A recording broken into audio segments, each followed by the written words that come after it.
Okay, now number 7 and 8, these can be a little bit tricky. This is going to be back to the ones that the first ones that we did, where we rationalized the denominator. The difference is these are going to be root problems. So like number 7 is a fourth root. So I'm going to go ahead and divide these. I like mine to be the radicals over each number. Okay, now what's tricky about this is like when we did the rationalize the denominator, all you had to do was multiply by the denominator because it was a square root problem. But these are fourth roots. So you got to think about, you've got to get this bottom, because remember, we're trying to get the radical off the bottom. So you got to get this bottom number to a number that the fourth root of it is perfect. Okay, so this one's pretty easy if you think about it, because you already have 2 is your number that's already there. So what if I just multiplied that 2 by 3 more 2's?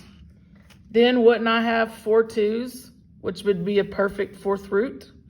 So that means, and remember, whatever you determine that you're going to divide to the bottom or multiply to the bottom, that has to be what you multiply to the top. So this is what we're multiplying on, is 3 2's, which is 8. 2 times 2 is 4, 4 times 2 is 8. So I'm going to multiply by the fourth root of 8. And so now what that's going to be is the top is 5 times 8, which is 40. So it's going to be fourth root of 40, which is not a perfect root. It's not a perfect fourth root, so you can't simplify that one.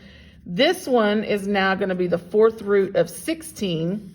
16 is a perfect fourth root because, as we saw over here, 4 2's equals 16. So 16 breaks into 4 2's.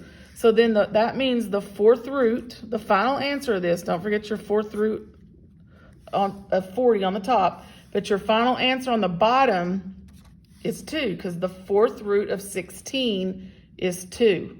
So that is that answer, rationalizing the denominator so that we don't have a radical on the bottom. But this was a fourth root problem, so we had to think about it a little bit differently. We couldn't just multiply straight by the 2. You had to think about it and multiply it by the 8, because then I got 16. Then I had a perfect fourth root. Okay, one more of those. So that was number 7. So now number 8. You're going to do a third root of 3u on the top, a third root of 49x to the fourth. Okay, so again, we're trying to multiply by something down here that would make these perfect third roots. So let's talk about the 49. 49 breaks into 7 times 7. Well, remember, we're doing a third root. So if we multiplied one more 7 to that, then that would give me my 3 7's, which is a perfect third root. So I'm going to multiply by a 7, okay, for my number. Because when I multiply another 7 to that 49, that's going to give me 3 7's, which is going to be a perfect third root. Now, let's talk about this x to the fourth.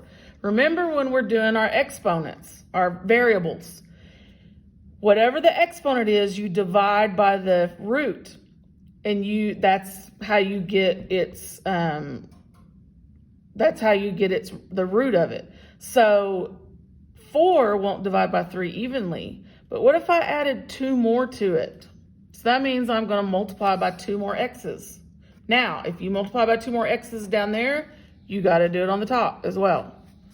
So this is how it's going to look. It's going to be 3 times 7. So third root of 21 on the top. You got your u and you got your x squared. So you got those up there. Okay. Now on the bottom, 49 times 7. And I'm not going to multiply that because I don't want it to be a big number. I want to just be able to see that 49 is 2 7's. I'm multiplying one more 7 to it. So now I have 3 7's under my radical. And then my x's, I have x to the fourth and then an x to the second. Remember the product rule, you add your exponents. So that's going to be x to the sixth.